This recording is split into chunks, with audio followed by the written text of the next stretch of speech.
Welcome. Thank you for being here, bud. Come on, I appreciate this. Thank you so much. I made it in life now. Yes. Thanks to you, Jimmy. Yo, stop. You made it in life. Yeah, you have made it in life. You're phenomenal. Look at you. You're selling out in arenas. This is nothing to you. This is no. Come on. I mean, do you remember when you first started out stand-up and you first got paid? Yeah, I do. Where were you? Like, this whole thing has been a surreal dream for me. Like, I was in Ruskin, Florida. I was a teenager, and I hadn't decided I was going to be a comedian. And I was just with some older people, and we were going in this establishment, and I realized I'm finna get carded, and I'm not old enough to be in here. Yeah. And then a guy walked. Was it like a bar? It was. Yeah, Ruskin is very small. And so when I get in there as the comedian, number 5. So they put me up in this competition, and I won $25 for doing... That's what I'm talking. That's how it started. And you got the bug right there. You said, this is what I have to do. This is what I've been chosen to do. No, the whole thing was, I was myself. Somebody paid me for being me. Yeah, I didn't think about that. I didn't think about that. I've been shocked ever since. Yeah. When you're not doing comedy, I know you're playing golf. Yes, I know you love golf. Yeah. But then you had to stop playing for a while because you tore both rotator cuffs. You ready for this? Doing a push-up contest. Why? Hold on. Losing. Yeah, I'm sorry. Losing a push-up contest. Yeah. You not said doing it like maybe I won. Yeah, no, sorry. I just can't. No, you did not. No. Yeah. But you're getting back to your game? No, like golf saved my life. Like, you don't understand. Like, when I say golf is the greatest sport in the world, I don't mean that because I'm great at it. Like, that would be facetious. I don't mean that. What I mean is golf is a sport where 80-year-old guys can play it, excel at it, and be vicious on the field, and no other sport even offers that. So golf saved me and saved my rotator cuffs and my life. Yeah, it did, yeah. And you told me you travel now with a crew when you golf with a crew of like 80-year-old men, and you golf with them. That's you. That's who saved my life. Like, these 80-year-old golfers showed me how to play this sport without hurting myself and without extending beyond my boundaries. And they showed me what golf is about, and that's my posse. Yeah. And when you're on the course, I know that to go to your happy place, and tell me if I'm wrong about this, but you listen to Pearl Jam? Am I making this up?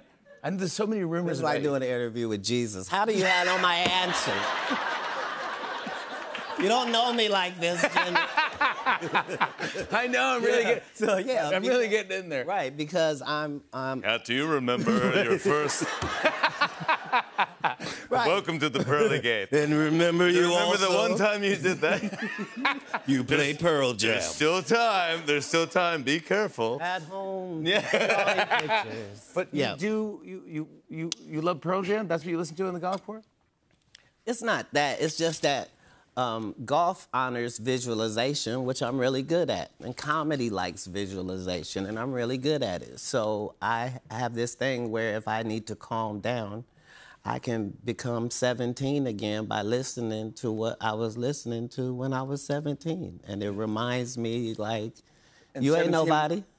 Wow. Like, do a good job. Yeah, that's good. Yeah. And Pearl Jam was what you were listening to when you were 17?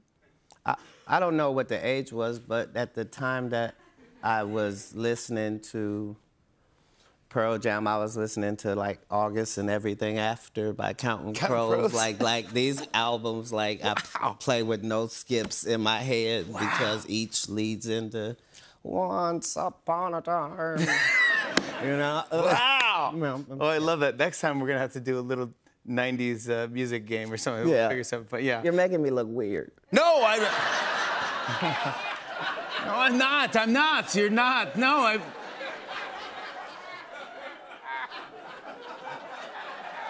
You might be, but I'm not. No, I wanted to ask you some stuff, Kat. By the way, can I just say, you've always been nice to me, and I met you years ago at, I think, the Comedy Store, and you were great on stage, and I talked to you afterwards, and I was just starting out, and you were just very, very nice to me, and you crushed, by the way, and everyone was afraid to follow you.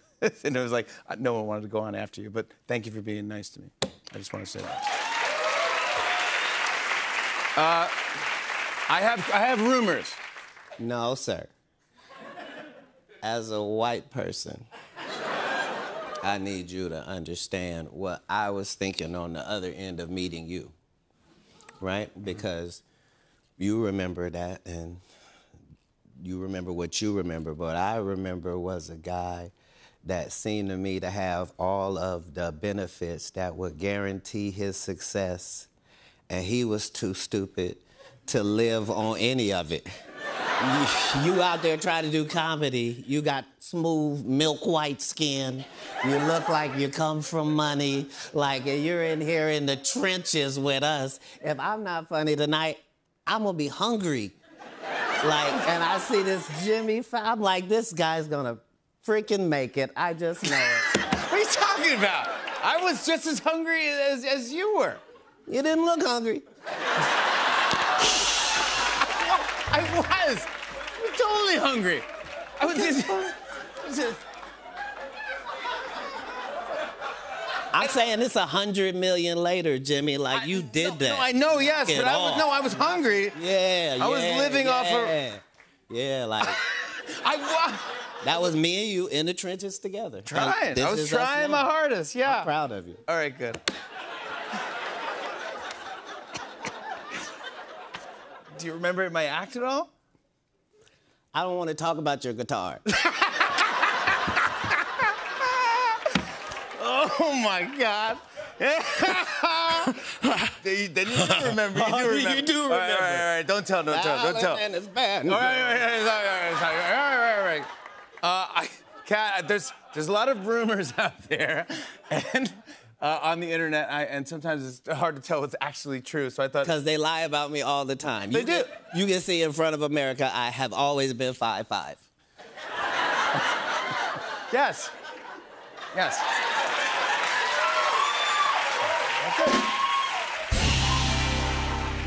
That's one off the list. I have this. Early in your career, you went by the name Cat in the Hat, and then Dr. Seuss sued you. That's no way. This is no way.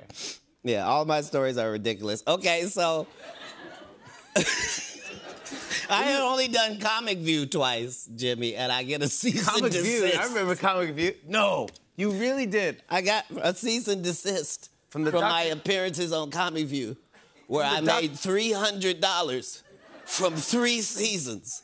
Wow. And they sent a cease and desist, and because I'm a naturally positive person, like to the point where if something negative happens in front of me, like sometimes I don't see it. Yeah. So when they sued me for the name, I was like, wait a minute. I'm worthless. How the hell did I end up on their radar? Yeah. I got nothing to give you. I'm gonna make it. All right. And me and Fallon. Yeah, me and you, bud. Yeah. The 2 hungry comedians. I heard that you bought a military base in Alabama. Is that true? A military base? As starving comedians would do. Now, I don't know if you're being truthful or not. Did you really buy one? Yeah, Fort McClellan. Yeah, What?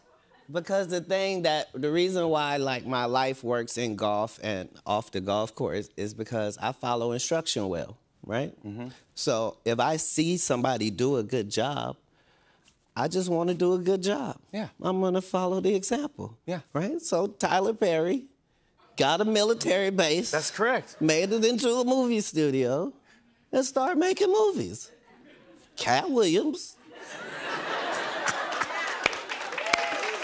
Bought a military base. Are you making movies? I'm not wearing dresses. Yeah, making movies. Congratulations. And you're invited to film out there. Like, come do an episode out there, and it's gonna be wonderful. Come on, bro. Thank you. I would totally do that. Thank Finally, is it true that you taught Steph Curry, one of the greatest shooters of all time, how to shoot a basketball? Okay. Doesn't that sound ridiculous? Yes. Right. He has an NBA father, so yes. I couldn't That's possibly impossible, right? No. have taught him anything about playing a basketball. I convinced him that he had the potential to be the greatest shooter that ever lived, right? And so I'll give you a 7-second story, and you tell me, was I off? Okay. So we got this guy, I'm doing these celebrity basketball games for the Department of Children and Family Services in Los Angeles. And I've hired this team of people to play, and there's this guy that we're paying to come and play basketball for the celebrity event. And on the first game, this guy scores 50 points.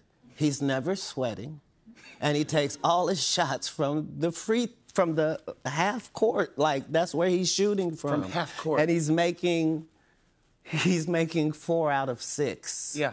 And I booked him again for the next one. Yeah. And I explained to him, I was like, do you understand if you ever get in the NBA, like, they don't even start the defense until the three-point line? And you, They're not even, yeah. And you never have to get close to that. And because I'm a bad player, he watched me follow my shot all over the court. I'm getting all the rebounds because I'm 5'5". What else am I going to do, right? You're getting your own rebound. Right. He takes both of these things and is the only basketball player to always be open and always make his shot. He had that potential, but I was the person that said directly to him, you are the greatest shooter if you never get there. There you have it. Yeah. All right, that kind of clears it up, yeah. You didn't, but you kind of did. Can we talk about your album coming out April 1st, by the way? Yeah. As Above, So Below. Right. This is, what is this? I'm just as shocked as you, Jimmy. Okay. So yeah, Cat Williams is dropping his album April Fools, and it's probably 30 tracks, 15 on each side. Half hip-hop, half a mix of other genres. Just, wow. Yeah, just to keep up with you and working. I'm so excited about this, and congrats on the tour. Thank you. Heaven on Earth, by the way. I'm a big fan. I'm a big fan. Please come back after the record, whenever you want to. Cat Williams, everybody. Go to catwilliamslive.com for tickets to his Heaven on Earth tour. We'll be right back with Stephen Graham. Stick around.